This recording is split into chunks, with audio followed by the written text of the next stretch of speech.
right.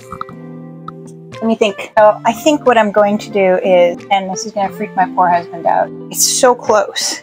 I take this shelf off, and the shelf is basically just not that useful. And plus, look, I've got a plug right here. It's a perfect spot for it. It fit in there perfectly. I just have to remove that shelf. And the bad part about that is I hate to dig into the boat, but I don't have a lot of other options, right? I can't really put a dishwasher in a shower. There's no plug. For some reason, French boats of a certain age don't have any electrical outlets near the water, even though we're in the water, surrounded by water, but there are no plugs there.